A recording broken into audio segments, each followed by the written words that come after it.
Bruce and I came to Los Angeles in an old hearse to start, to try to, make stars, we're going to be stars. So we were just about to leave, and I saw him in a van going the other way on Sunset, and he stopped me, and we stopped, and we all stopped, and then we started. The patchwork of country rock is stitched together with sounds and stories from across North America, all converging in Southern California. Behind the scenes, these musicians' wildest moments felt like stories whispered in a dimly lit honky-tonk, told through laughter, hushed voices, and the occasional heavy heart. Not everyone made it through. So how did the California country rock scene get started and defy the odds by going against the grain, turning music and culture on its head? Let's take a closer look. Richie Furay was living on the East Coast when his old neighbor handed him something that would change everything. He describes the day. There was a guy who lived across the street from me in New York. His name was Gram Parsons. He came to visit me one day up in Connecticut and said, "You gotta hear this record." He had the Byrds' first album. When I heard that, I put in my resignation at Pratt & Whitney, got a hold of Stephen Stills, and went out to California. Meanwhile, in Toronto, Neil Young and Bruce Palmer's band are set to record an album for Motown Records when their singer, Ricky James Matthews, later known to the world as Rick James, was tracked down and arrested by the U.S. Navy for being AWOL. The whole Motown thing fell apart. So Young and Palmer pawned their band's gear and scraped together enough money to buy a battered Pontiac hearse to use as a makeshift touring vehicle. They drove it straight to Los Angeles, hoping to track down Stephen Stills, but after nearly a week of scouring the city's clubs and coffee houses, they came up empty. Figuring their luck had run out, Young and Palmer decided to head north to San Francisco. But just as they were crawling through traffic on Sunset Boulevard, fate stepped in when Stills spotted Young driving the hearse, and they quickly changed lanes, caught up to them, and pulled over. And with that, Buffalo Springfield was born. That moment would be a catalyst for a major shift coming to rock music. Stephen just put 2 and 2 together, came out with 5, and turned around and caught up with us and honked his horn and pulled up alongside of us, and we all stared at each other and realized who we were. They were them and we were us, and and we stopped. We stopped this caravan that was about to happen, and got together in a parking lot. Just 5 days later, they debuted at the Troubadour. Soon they were all living in Laurel Canyon near their neighbors, the Byrds. Chris Hillman persuaded the owners of Whiskey A Go-Go to give Buffalo Springfield an audition, and they essentially became the house band. That November, Stephen Stills was on Sunset when he saw a group of young people outside Pandora's Box protesting the club's closing. Stills witnessed the event take a violent turn. That moment disturbed him deeply, and shortly after, he penned their biggest hit, For What It's Worth. There's something happening here. The song was embraced as an anthem for the protest movement, but also their success helped lay the groundwork for the emerging country rock sound, blending Stills' blues rock guitar, Furay's soaring tenor, along with their budding songwriting talents, all this in the midst of the psychedelic era. Songs like A Child's Claim to Fame, a track penned by Richie Furay, is often cited as one of the band's earliest country rock-leaning songs and anticipates the direction of his post-Springfield band Poco. Around the time they were working on Buffalo Springfield again, Young suddenly quit the band. Furay's lyrics illustrate his frustration. Sadly, I watch the show as you see what you became. He recalled to Uncut. We did Child's Claim to Fame on the reunion tour in 2011.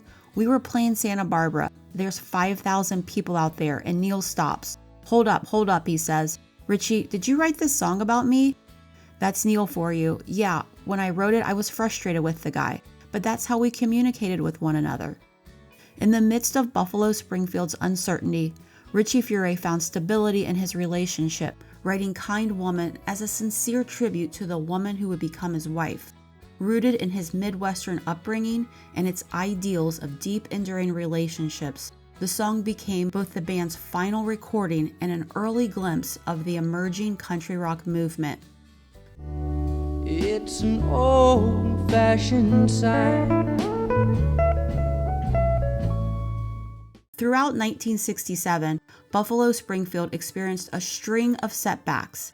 Bruce Palmer was arrested and deported multiple times for possession before they ended up replacing him with unsung hero Jim Messina, whose influence is woven throughout the country rock story. One night, they were hanging out at a home in Topanga Canyon when Neil Young, Jim Messina, Richie Furay, and Stephen Stills were having a jam session with Eric Clapton. Clapton and Stephen were playing so loud the mountains were ringing, said friend Linda Stevens in the Neil Young biography Shaky. Before long, the cops arrived as everyone tried to dispose of any illegal substance. Chris Sarnes remembers, being the road manager, they handed it all to me. I tried flushing it down the toilet. The cops came running in the bathroom, and I'm sitting there looking at this pot floating around. Everyone was arrested except Stills, who managed to crawl out a bathroom window and escape. The rest were hauled off to jail. All those arrested were found guilty of disturbing the peace. Both Clapton and Young were able to avoid being deported. Neil Young stopped showing up consistently, including refusing to play Monterey Pop Festival, in which they were able to get David Crosby to fill in, which added to the growing tensions within the Byrds. By 1968, Buffalo Springfield dissolved, but that won't be the last we hear from them. I think it's time we stop, children. What's that sound? Everybody look what's going down. In 1967, while much of the youth culture was deep into psychedelic music, what could be more radical than a turn towards the laid-back sound of country and roots music? Bob Dylan made a major shift in a new direction when he recorded John Wesley Harding right in the midst of the Summer of Love in a Nashville studio. He stripped everything down: acoustic guitars, biblical imagery, and stories of American folklore. By looking to the past, he found a way forward. Dylan recalls, I asked Columbia to release it with no publicity and no hype, because this was the season of hype. As Charlie McCoy, the multi-instrumentalist, told Nashville Scene, that's when the floodgates opened. Gram Parsons didn't exactly set out to start a revolution, but that's pretty much what happened. Much like Dylan, he was inclined to follow his own instincts as opposed to following the mainstream crowd. In the mid-60s, Gram was a kid from a wealthy Southern family and carried a deep love for country music and couldn't have cared less about the divide between country and rock. While studying briefly at Harvard, he got restless and drifted towards the folk scene, eventually forming a short-lived band called the International Submarine Band. He was hell-bent on bringing his generation to love country music. When Gram made his way to Los Angeles, he auditioned for the Byrds, just as they were looking to shake things up after their psychedelic era with songs like 8 Miles High. The Byrds were racked by dissent. Gene Clark, their main songwriter, left in '66, and Crosby was fired in '67. At just 21 years old and relatively unknown, Gram took this massively popular band into uncharted territory for their landmark 1968 album, Sweetheart of the Rodeo. Yonder city, good Lord, and it's not. A bold, full-tilt drive into country music at a time when most bands were headed in the opposite direction. The record was so controversial, it alienated the Byrds' pop audience. At the same time, it outraged the Nashville music establishment. While Jefferson Airplane sang the surreal White Rabbit, the Byrds offered a more grounded view with The Christian Life. The song is perhaps the antithesis of psychedelic music, alluding to the simple pleasures of Christianity. I like the Christian life. Their cover of You Ain't Going Nowhere is the album's most beloved song. Although written when Dylan was recovering from his motorcycle accident in Woodstock, the song's upbeat, catchy nature and memorable chorus made it a hit for the Byrds and a defining moment for their new country-infused sound.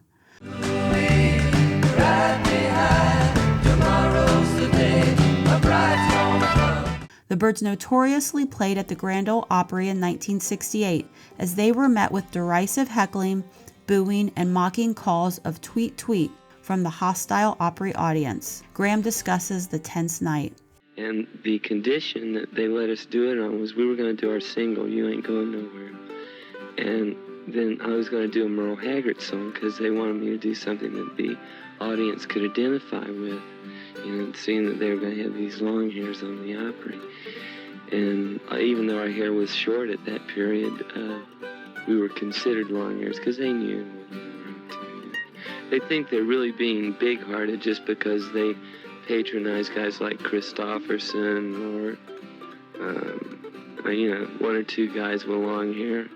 But they're really not very open-minded in Nashville. No, some of the best musicians in the world still are starving to death in Nashville.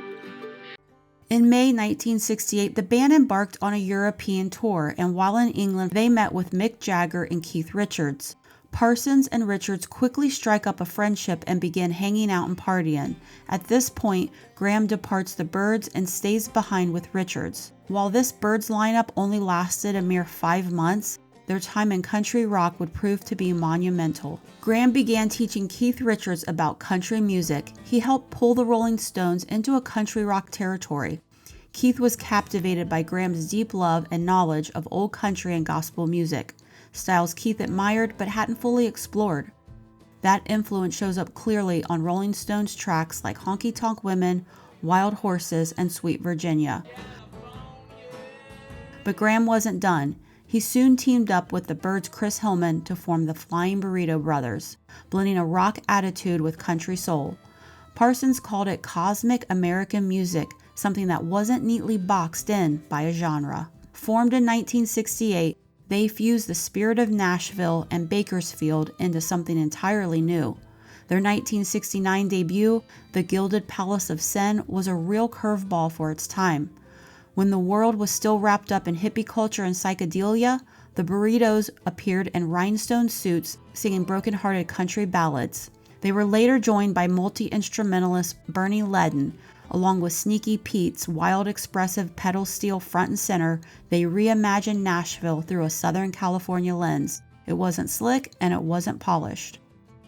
Songs like Sin City, written by Parsons and Hillman, blend country rock and psychedelia into a dark, atmospheric story about life in Los Angeles, often seen as a metaphor for the city's vice and corruption. Hot Burrito No. 1 is another standout track that helped define the Burrito Brothers sound. Although they never sold a ton of records during their time, the Burritos laid down the blueprint for a whole new branch of American music. There's a great story of me having to find him one day to do a gig, and he was hanging out with the Stones, and I had to go find him in a session that they were doing in L.A. And I'll never forget Mick Jagger lecturing Gram. Graham's on the floor, and he's going, "You get up, you have a show to do, you have an audience you're responsible to." This is 1969, 1970. Wow. Get in the car with Hillman and get moving. And we're busy, we're working here. But by 1972, Parsons was striking out on his own and looking to create something deeper. As he was preparing to record his debut solo album, GP, he needed the right voice to bring his vision to life. Chris Hillman suggested a then unknown singer, Emmylou Harris. Their harmonies became the emotional centerpiece of GP and later Grievous Angel, his second solo album. Songs like Love Hurts revealed a rare musical chemistry. Sadly, the partnership was short-lived. Just months after recording Grievous Angel, Parsons died in 1973 at the age of 26. The album was released posthumously, with Emmylou's vocals now carrying a bittersweet weight. Gram and Emmylou's brief collaboration changed everything for her. She would go on to become a legend in her own right, always crediting Gram as her mentor. But the wild story of Gram Parsons' death has become the stuff of country music lore. In July 1973, touring manager Phil Kaufman and Gram Parsons attended another former Byrds funeral, Clarence White. After singing an impromptu rendition of the song Farther Along while the casket was lowered, Parsons reportedly told Kaufman, "Don't let this happen to me," and explained to him his desire to be cremated and his ashes scattered in Joshua Tree.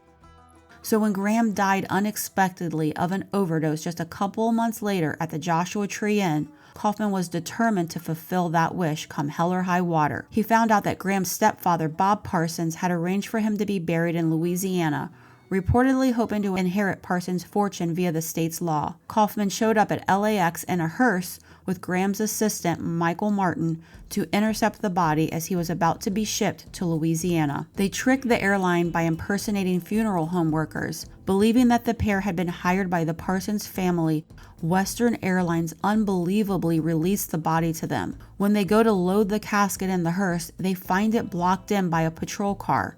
Incredibly, the patrolman helps Kaufman and Martin, who were struggling to move the heavy coffin. A nervous Martin drove the hearse into a wall of the hangar right in front of the officer who didn't suspect a thing. They then drove the body to Joshua Tree.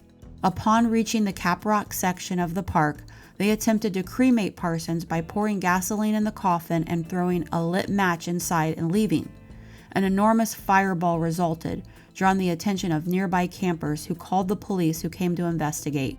The pair were tracked down eventually. One can imagine the hysteria this caused with the family, the airline who released the body, and law enforcement who had to deal with the aftermath, not to mention the logistics involved. Since there were no laws at the time for stealing a dead body, Kaufman and Martin were charged with grand theft and fined for burning the casket, while they also had to pay for Parsons' funeral. His remains were later buried in Louisiana.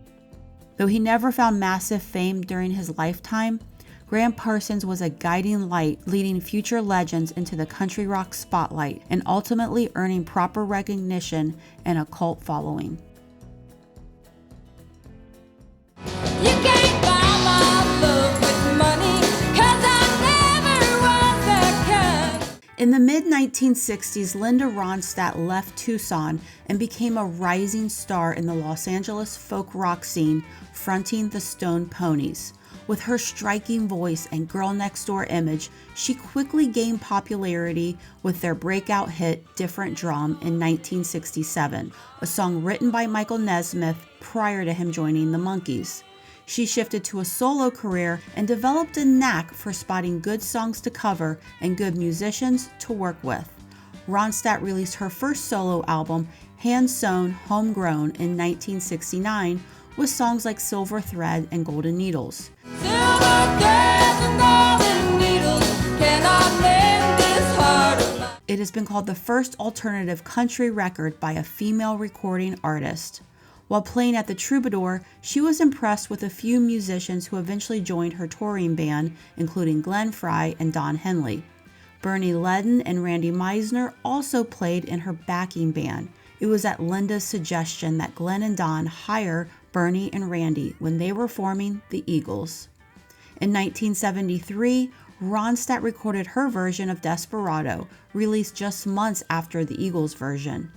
Her interpretation of Desperado is achingly intimate, stripped of the Eagles' outlaw grandeur, and delivered with a quiet vulnerability. Ronstadt gave the song more introspective emotional weight. In fact, her rendition helped the song gain recognition for the Eagles as well. Her 1974 album, Heart Like a Wheel, was a breakthrough, showcasing Linda's country rock crossover appeal, featuring hits like You're No Good, with a powerhouse vocal that turns heartbreak into empowerment. Now that we're through, feeling better 'cause I'm over you. Rock and roll culture seems to be dominated by hostility against women. What happens is that they lose the ability to focus on themselves as a person rather than as an image, In 1975, Ronstadt was performing shows with Jackson Browne and the Eagles. In these shows, she would sing lead vocal on numerous songs, including Desperado, while singing background and playing tambourine and acoustic guitar on others. Linda Ronstadt, in a male-dominated scene, didn't play second fiddle. By the late 70s, she was one of the biggest names in music, topping charts, selling out arenas, and turning what had once been a niche hybrid into a defining sound of the era. While California country rock had its architects, Buffalo Springfield, the Byrds, Gram Parsons, Linda Ronstadt became a voice that gave it wings.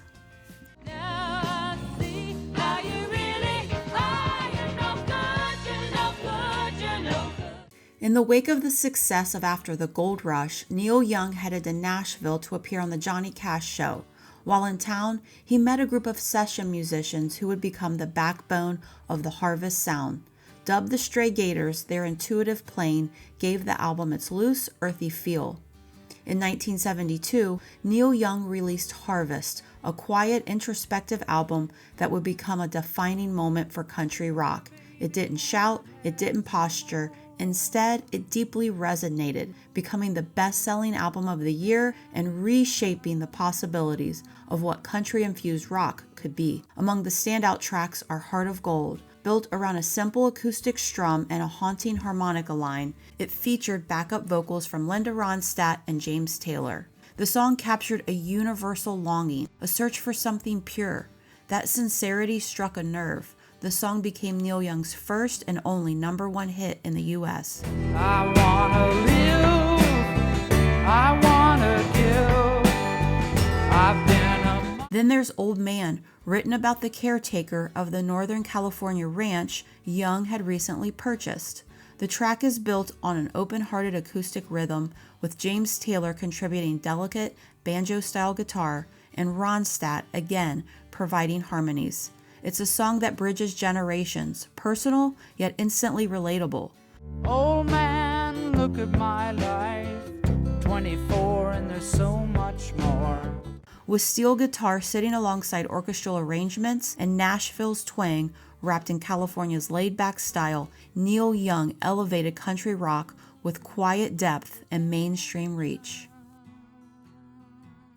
When one barn door closes, sometimes another one swings wide open. After Buffalo Springfield fell apart in '68, Richie Furay and Jim Messina decided they weren't finished with the idea of blending rock and country. They formed Poco with Randy Meisner on bass, drum George Grantham, and multi-instrumentalist Rusty Young, as they brought soaring harmonies, steel guitar, and a kind of hopeful feeling to the mix. Jim Messina tells the story of how the idea came about. First time that I recall having the conversation with Richie was in a taxi cab, and I don't know if we were in Nashville or in San Francisco, but he was very bummed out that the band was busting up, and we were on the last leg of all of this. And I remember saying to him, I said, you know what? You've got some great songs, Child's Claim to Fame, Kind Woman. I said, they're very country, and I already had a sense of what I was going to say, which was, instead of doing folk rock, we could do country rock. And that kind of perked Richie's ear up. And so that's when the idea of a country rock thing came to us. Once I got Rusty on Kind Woman as the steel player, we looked at each other and said, wow, maybe what we talked about could be a reality. And then the next step was, Rusty said, hey, I got a drummer friend, and we also know of a bass player who used to live in Kansas, who used to come to Colorado, named Randy Meisner. So the whole thing started to just become synergistic. When you get the right people and the right mindset, opportunity seems to open up. Their debut, Picking Up the Pieces, in '69, is considered a pioneering album of the country rock genre. Furay wrote most of the songs, including the powerful title track, a lyrical reflection on the Springfield breakup as he began to think about the future and what was next for him. The record was layered with intricate harmonies, tight songwriting, and a standout instrumentation from Rusty Young, whose use of the steel guitar broke the mold of what country instrumentation could sound like in a rock setting. Several of the songs date back to Richie Furay's days in Buffalo Springfield. An early version of What a Day was even included in Buffalo Springfield's box set in 2001. Though the album didn't chart high, its influence spread like wildfire through the Laurel Canyon music community. It caught the attention of musicians looking for a more grounded alternative to the psychedelic sprawl of the late 60s. The sound was fresh, heartfelt, and honest. While the others would go on to sell more records, Poco were early architects. The band's lineup proved to be problematic throughout its career. During the recording of their debut album, Meisner left the group as a result of a conflict with Furay. Reportedly, Meisner had objected after Furay barred all but himself and Messina from the first album's final mix playback sessions. Meisner's image was removed from the painting on the cover and replaced with the dog. His bass parts and backing vocals were left in the mix, but his lead vocals were removed and new versions were sung by George Grantham. He is not credited as a group member on the completed album, but is listed in the credits as providing supporting vocals and bass. Messina briefly took over on bass until Timothy B. Schmidt joined the band in September '69. Then Jim Messina chose to leave Poco in October '70. He felt Furay exerted too much control over the group's sound. The next album, Crazy Eyes in '73, reached number 38, but Furay departed at its release and joined J.D. Souther and Chris Hillman to create the Souther-Hillman-Furay Band on Asylum Records. Poco decided not to replace Furay and continued as a quartet. Poco's breakthrough hit would not happen until '79 with Crazy Love, written by founding group member Rusty Young. It was the first single by Poco to reach the top 40. Young recalls the humble moment. I was living in Los Angeles working on my house one day. I was paneling a wall and looking out over the valley in LA, and the chorus just came in my head. I had always had a guitar close at hand. It took about 30 minutes to write that song because it was all there. It was kind of a gift. It happens all the time, this crazy love of mine.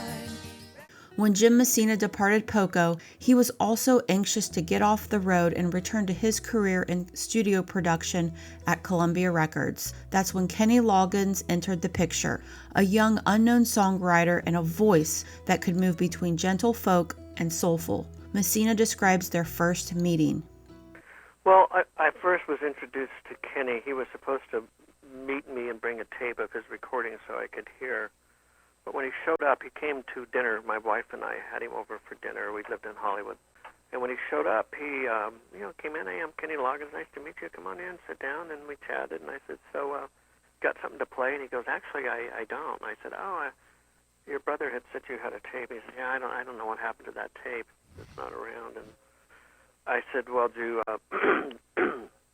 well, how about did you bring a guitar? He said, well, I don't really own one. Wow. I said, really? I said, okay. And at that moment, I just had this feeling like, oh shucks, what am I getting involved with here? So I said, okay, how about this? I said, I had a Sony recorder there, a stereo, and I had a couple of mics, and I said, how about this? I said, I got a couple of acoustics here. What do you want, a catgut? You want a regular steel string? What do you? Oh, I'll take the catgut. So I said, why don't you just record, the songs that you think would make an important record. And I figured, hell, if he can do this, right. Yeah. I mean, this is a tough situation. But there was something in his voice that made me realize that he had the ability, he had the power. He didn't have the songs quite yet. As we started to work more and more together, to be honest with you, I just liked him as a person. He had a real up-tempo, positive way about things. He wasn't afraid to try stuff. What started as a behind-the-glass job quickly turned into something more. Messina began contributing guitar, arrangements, vocals, and soon the chemistry was undeniable. Their working relationship evolved into a full-blown collaboration, so much so that when the album was released in '71, it wasn't a solo record anymore. It was credited to Loggins and Messina. And just like that, a new duo was born. Their debut album, Sittin' In, was a warm blend of country storytelling, acoustic arrangements, and West Coast polish. Danny's song, a tender ballad originally written by Loggins as a gift for his brother Danny for the birth of his son. People smile and tell me I'm the lucky one. The song is also a sign of how the genre boundaries were beginning to blur. Then there's House at Pooh Corner, Loggins' whimsical reimagining of A.A. Milne's story. Set to a gentle slide guitar and acoustic textures, it showed that country rock didn't have to be gritty, it could be imaginative. But I've wandered much further today than I should. They weren't outlaw country, they weren't Bakersfield, they were something softer, a California take on country roots. By the time they split in 1976, Loggins and Messina had sold over 16 million records, proving that country rock didn't always have to sound rough around the edges. It could be clean, melodic, and massively popular. And while Kenny Loggins would go on to solo superstardom and Jim Messina would return to more intimate roots, the two had already helped evolve the storytelling lane in American music. Even though we ain't got money, I'm so in love with the money. In the 1968 music scene, psychedelia was still peaking, but a few musicians had gone through that and were looking for something more grounded, and two of them, Gene Clark and Doug Dillard, were about to create something timeless without ever chasing trends. Gene Clark had been the first bird to fly the nest after writing hits like 8 Miles High. The spotlight didn't suit him. He suffered from anxiety, hated flying, and never quite felt comfortable with the fame that came with being a bird. Doug Dillard, on the other hand, was a banjo wizard from Missouri, part of the trailblazing bluegrass group, the Dillards. Somewhere in the swirling musical crossroads of Laurel Canyon and the troubadour scene, Clark and Dillard came together. They brought in Bernie Ledden along with Chris Hillman, Sneaky Pete, and Michael Clark as supporting band members. Their debut album, The Fantastic Expedition of Dillard and Clark, was released that year. Clark's songwriting stayed strong, deeply emotional, rooted in folk and country, and with Doug Dillard's banjo playing, it sounded unmistakably American. Tracks like Train Leaves Here This Morning, a song Bernie Ledden would later take to the Eagles, showcased mountain music on the West Coast. I lost 10 points just for being in the right place at exactly. But like many great musical pairings, Dillard and Clark didn't last. Creative differences and Clark's personal struggles led to a short-lived partnership. They released their second album, Through the Morning, Through the Night, in '69, but it lacked the spark of their debut. By 1970, the project had quietly faded. Nobody ever loved me like she does me. Ooh, she does. Have you ever rejected something completely until one day an epiphany? Well, that's what happened when Richie Furay formed Souther Hillman Furay. It was the beginning of a new chapter. Chris Hillman brought 3 former members of Manassas to the group, including pedal steel guitarist Al Perkins, who had also played with the Flying Burrito Brothers. The septuplet was rounded out by Jim Gordon, a noted session musician who had also played with Clapton on Delaney and Bonnie before they formed Derek and the Dominos. He was also part of George Harrison's backing band on his album All Things Must Pass, as well as a slew of other iconic albums. However, when Hillman first announced he was going to bring in Al Perkins, who was an outspoken Christian, Furay openly rejected, as he was so hungry for fame after his former bandmates Neil Young and Stephen Stills were so successful that he felt Perkins' Christian image would hold him back from achieving his due success. Here is what he said in an interview on his incredible change of heart that would set him on a new path he never saw coming. And when Chris suggested that Al be a part of the band, I said, no way. There's no way this guy with this little Jesus sticker on his guitar, that says Jesus is Lord, is going to be in our band, that's going to stop us from, the success that I want. I'd watch Steven and Neil and Jimmy and other guys just in my bands, or who I played with go off to huge success. And I was driven at this time, and I didn't want anything that I thought was going to stop me. And I thought, you put some kind of religious thing in here, and that's going to be the end of it right there. But Chris won out.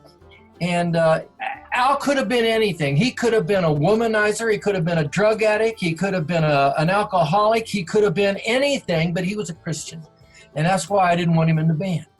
And you know what? When Al got in the band, I wasn't really probably a very nice guy to him. I didn't want Al in a band. I was afraid he was going to really stop us from the success and everything that was really on my mind at the time.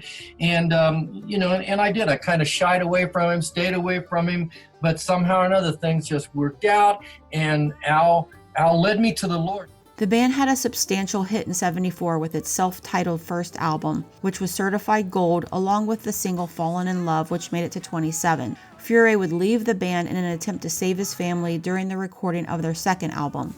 It was an instinct that paid off, as he is still married to this day with 4 daughters and 13 grandchildren. He spent the rest of his career as a Christian pastor in Colorado. Tensions among the other members increased, and Gordon, who may have been experiencing the onset of schizophrenia, left the band. In the midst of the chaos, Souther Hill Furay's 1975 album, Trouble in Paradise, landed flat. Soon after, the group disbanded, and its namesake members continued on their solo careers. Formed in Long Beach in '66 as a jug band, the Nitty Gritty Band initially featured a young Jackson Browne, who left before their first recordings. The group began shifting from folk revival, washboard rhythms and kazoo solos, towards a richer, more enduring American roots sound. Their 1970 album, Uncle Charlie and His Dog Teddy, marked a turning point, featuring the hit Mr. Bojangles, which showcased their growing knack for blending storytelling, country instrumentation, and pop appeal. I knew a man, Bojangles, and he danced for you. But their true moment of country rock revolution came in '72 with the landmark triple album, Will the Circle Be Unbroken? This album brought together generations of musicians: Earl Scruggs, Doc Watson, Merle Travis, Maybelline Carter, Roy Acuff. They were the foundations of American country music, and the Nitty Gritty Dirt Band, a bunch of long-haired California kids, invited them into the studio to collaborate. What followed was an album that bridged the gap between traditional country establishment and the younger counterculture audience. It was a blueprint for what would later be called Americana. The band would go on to evolve with the times. By the 1980s, they embraced a more polished country rock sound and scored several country radio hits, like the classic Fishin' in the Dark.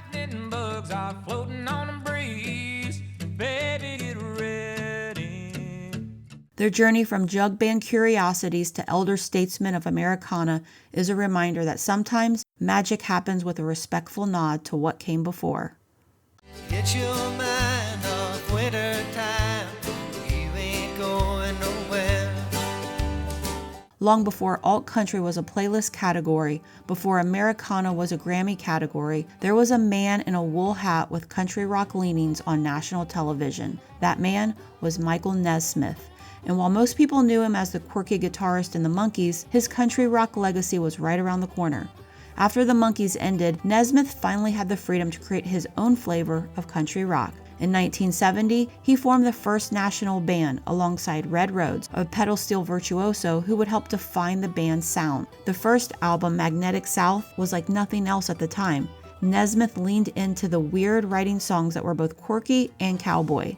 Joanne, a haunting country ballad with Rhodes steel guitar weeping across every verse. It became a surprise top 40 hit in 1970 and proved that country rock didn't have to play by Nashville rules or California cliches. Despite critical acclaim and Nesmith's TV fame, the first national band didn't last long. The music was ahead of its time, and without the marketing machine behind them, it struggled commercially. By '72, the group quietly disbanded. Her name was Joanne, and she lived in a meadow by.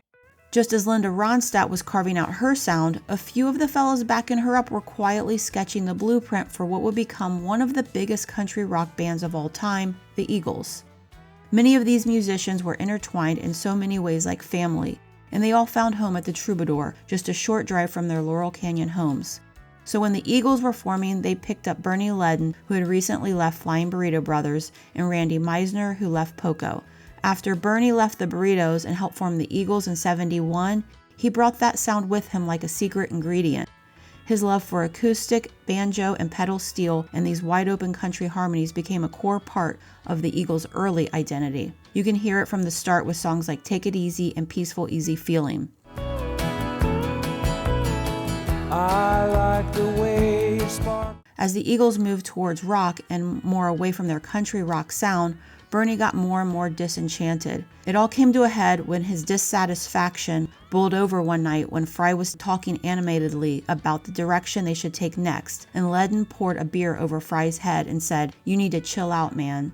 In December '75, it was announced that Leadon had left the band. He was replaced by Joe Walsh, who would guest appear on their tours. This intentional shift towards a harder rock sound changed the Eagles away from their laid-back country rock sound towards more mainstream rock. However, they helped popularize country rock with larger audiences and a more polished commercialized version, leading them and some of their counterparts into mainstream success. After Randy Meisner left the Eagles in '77, the band once again looked to Poco for a new member, this time choosing Timothy B. Schmidt, who had also replaced Meisner back in '69. While their manager initially had reservations, Glenn Frey saw Schmidt's potential and believed in his fit with the band. Here's Glenn Frey's take on the situation. said, if you'd been in a band for 11 years and you were still making $250 a week, working 40 weeks a year, maybe you'd be a little smashed and gacked up yourself. Just a year after joining, Schmidt contributed the song I Can't Tell You Why, which became a major hit for the Eagles. After nearly a decade of hard work with Poco, his success with the Eagles highlighted how the right environment and the right collaborators can elevate an artist's true potential. When they were developing the song, Fry said to Schmidt, "You could sing like Smokey Robinson. Don't do a Richie Furay Poco sounding song. Let's do an R&B song." This is when we see audiences becoming weary of the country rock sound that dominated the 70s. The shift towards R&B and the keyboards and synthesizers in the 80s signaled the acoustic sounds of the 70s had run their course. The genre began to fade out. And this is where the California country rock story takes a turn east to southern rock in the southern states. While most California country rock bands formed around Laurel Canyon and Southern California, Creedence Clearwater Revival came from Northern California, a scene more known for psychedelic jams than for country roots. But CCR swam upstream. John Fogerty mythologized the American South in their version of country rock. Creedence often utilized lyrics about bayous, catfish, and the Mississippi River, and other elements of Southern iconography. While located in California, they were more in line with Southern rock or swamp rock, which brings us to another chapter in the story. While all this was taking place on the West Coast, something similar yet distinct was taking shape in the South. Southern rock was rising with legends like the Allman Brothers, Delaney and Bonnie, the Marshall Tucker Band, Leon Russell, and many more. But that's another story for another day. It took real guts and vision to change course in the midst of the psychedelic 60s when radical ideas ruled the day. These country rock pioneers looked towards the past while carving out their niche in a changing world. While early rockabilly borrowed country instrumentation and rhythm, lyrically it stayed closer to rebellion, not the pastoral or working class storytelling of traditional country. From the moment Stephen Stills spotted Neil Young in that hearse, country rock began to carve out its place in American music history. It's a story about the art of living during a revolutionary time, a time when Stephen Stills slipped out a bathroom window, Gram Parsons donned a rhinestone suit, and Linda Ronstadt found her voice in a male-dominated world while a group of longhairs played the Opry. Gram Parsons' story ended in tragedy, but his influence lives on. Richie Furay took a different path, choosing faith over fame and building a meaningful legacy of his own. All these stories were unfolding while legends played through a hazy poker night that drifted into the early morning hours. Players gathered around a kitchen table, calling each other's bluffs between bursts of laughter and howls that drifted out the window, into the warm air, through the eucalyptus trees, and down the quiet hills of Laurel Canyon.